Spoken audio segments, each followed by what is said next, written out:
Students இந்த video Tamil literature BA Tamil literature அந்த ஸ்டூடெண்ட்ஸ்க்கு வந்து பார்த்திங்கன்னா லாஸ்ட் இயர் நவம்பர் 2025 நடந்த கொஷின் பேப்பர் ஃபஸ்ட் இயருக்கு உண்டான கொஷின் பேப்பர் அதான் பார்க்க போகிறோம்.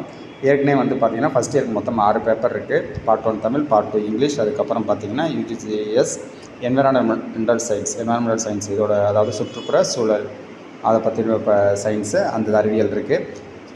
அந்த 3 வந்து ஏற்கனவே ஃபஸ்ட்டு காமனாக உள்ள பேப்பர் பார்த்துட்டோம். அதை தவிர மீதி ஒரு 3 பேப்பர் இருக்குது ஃபஸ்ட் இயருக்கு. அந்த 3 பேப்பரில் கேட்ட கொஷின்ஸை தான் லாஸ்ட் டைம் கேட்ட கொஷினை தான் இந்த வீடியோவில் பார்க்க போகிறோம். டிலிட் லிட்ரேச்சர் தமிழ் இலக்கியம் உங்களுக்கு உண்டான மேஜர் பேப்பர். இதில் வந்து பார்த்திங்கன்னா ஃபஸ்ட்டு பேப்பர் என்ன அப்படின்னு பார்த்தீங்கன்னா பார்ட் 3ல் தமிழ் இலக்கியம் மேஜர் பேப்பர். அதில் இக்கால இலக்கியம் பார்க்குறோம். அதில் வந்து பார்த்திங்கன்னா உங்களுக்கு எல்லாமே 100 மார்க் கொஷின் இருக்கும். இதுலையுமே பகுதியாக ஆவணா அடுத்த 3 பார்ட் இருக்குது. ஃபஸ்ட்டு பார்ட்டில் வந்து பார்த்திங்கன்னா உங்களுக்கு 2 மார்க்ஸ் இருக்குது. 10 மார்க்ஸ் இருக்குது. அந்த 10 மார்க்குமே நீங்கள் அப்படியே எழுதணும். மொதல் 2 மார்க் பார்த்திங்கன்னா தனி ஒருவனுக்கு உணவில்லை எனில் என்ன செய்ய வேண்டும் என பாரதியார் குறிப்பிடுகிறார். தமிழ்நாட்டின் நிலைகளாக பாரதி குறிப்பிடுவது, பூ எப்போதெல்லாம் கண்ணீர் சிந்துகிறது, அது மாதிரி வந்து பார்த்திங்கன்னா ஒரு 10 கொஷின் கொடுத்துருக்காங்க. காதணி அணிகலன் என்பது யாது, இயற்கை வேளாண்மை என்றால் என்ன, யுகசந்தி என பெயர் பெற காரணம் யாது, கரிப்பு மணிகள் தலைப்பு பொருத்தம் தருக.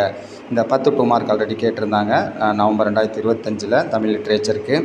அதுக்கப்புறம் பார்ட் பியில் வந்து பார்த்திங்கன்னா உங்களுக்கு 5 கொஷின் இருக்கும். 5 கொஷின் எல்லாமே அல்லது கொஷின், அதாவது 2 கொஷின் கொடுத்து அதில் 1 எழுதுகிற மாதிரி இருக்கும்.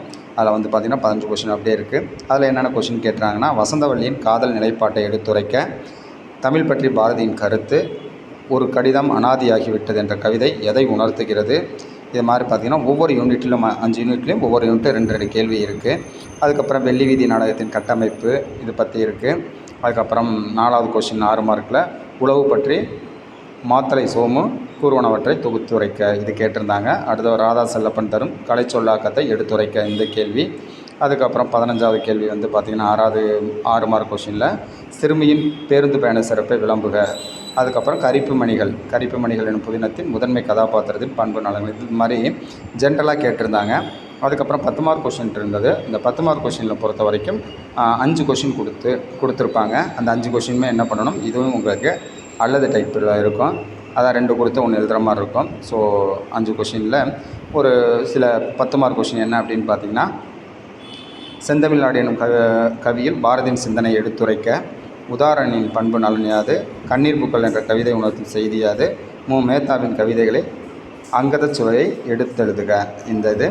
இது ஒரு 2 கேள்வி. அடுத்த 3 கேள்வி வந்து பார்த்திங்கன்னா 10 மார்க்கில் வெள்ளி நாடகம் தரும் மையப்பொருள். அப்போ வெள்ளி நாடகம் பற்றியே நிறையா வந்து பார்த்திங்கன்னா 2 மார்க்கில் இருக்குது, 6 மார்க்கில் இருக்குது, 10 மார்க்லையும் இருக்குது. ஸோ அந்த 3வது யூனிட்டுக்கு அதை நீங்கள் பார்த்துக்கலாம். அடுத்த சிங்காரவேலனின் நாடகத்தில் காட்சி அமைப்பை எடுத்து எழுதுக அந்த இது இருக்குது. அடுத்தது பாரதிதாசன் கூறும் பெண்ணடிமைக்கான காரணங்கள் தீர்வுகள், நல்ல தமிழில் எழுதுவோம் என்ற கட்டுரையில் தமிழண்ணல் கூறும் கருத்து.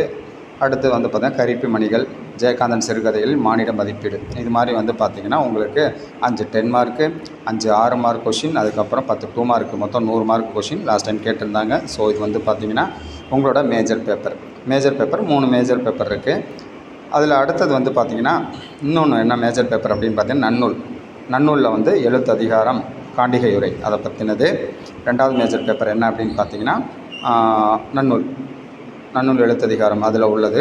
இதிலுமே வந்து பார்த்திங்கன்னா உங்களுக்கு 10 2 மார்க் இருக்குது. அந்த 2 மார்க்கில் வந்து பார்த்திங்கன்னா லாஸ்ட் டைமில் பாயிரம் எத்தனை வகைப்படும், நல்லாசிரியருக்கு காட்டப்படும் உவமைகள் 2, குற்றிய லிகரம், மொழிக்கு இறுதியாகும் எழுத்துக்கள், பதம் என்றால் என்ன, காலம் காட்டு இடைநிலை, புணர்ச்சி, இது மாதிரி 2 மார்க்கு. அடுத்த வினா, விழிப்பெயர், உடல்மேல் உயிர் வந்து ஒன்றுவது இயல்பு அப்படிங்கிற விளக்கண இயல், புணர்ச்சி விதி, தேன் எனும் சொல் தரும் சொல்லானது எப்படி புணரும் அப்படிங்கிறதெல்லாம் கேட்டிருந்தாங்க. அடுத்தது 6 மார்க் கொஷினில் எதிரா டைப்பில் தான் இருந்தது. அதுலேயுமே வந்து பார்த்திங்கன்னா நூல் ஏற்றும்போது எந்த 10 குற்றங்களை தவிர்க்க வேண்டும், உரைகளின் வகைகள், சார்புலத்து எத்தனை வகைப்படும், அவையாவை, இதெல்லாம் நீங்கள் 10ஆவதுலேயே படிச்சிருப்பீங்க. அதுமாதிரி போலி என்றால் என்ன, அதன் வகைகள், இதுவுமே 10th உங்களுக்கு இருக்குது. 10th சின்ன கிளாஸ்லேயே இருக்குது. அதை நீங்கள் எழுதிக்கலாம் 6 மார்க் கொஷினில். அடுத்து வந்து ஓரெழுத்து ஒரு மொழி, எடுத்துக்காட்டு, காலம் காட்டு விகுதி, இதெல்லாம் வந்து 6 மார்க் கொஷின் லாஸ்ட்டாக கேட்டிருந்தாங்க. அடுத்த செய்யுள் விகாரங்களை சான்றுடன் விளக்குக.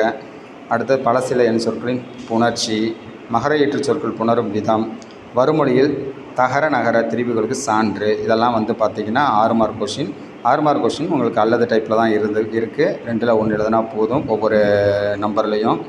அதேமாரி 10 மார்க் கொஷின் 10 மார்க் கொஷினுமே 5 இருக்குது. 10 மார்க் கொஷினில் வந்து பார்த்திங்கன்னா லாஸ்ட் டைம் என்ன கேட்டிருந்தாங்க அப்படின்னா இந்த பாடத்தில் நன்னூலார் கூறும் 32 உத்திகள் மாணவர் ஆவதற்கு உரியர் யார் சான்றுடன் விளக்குக.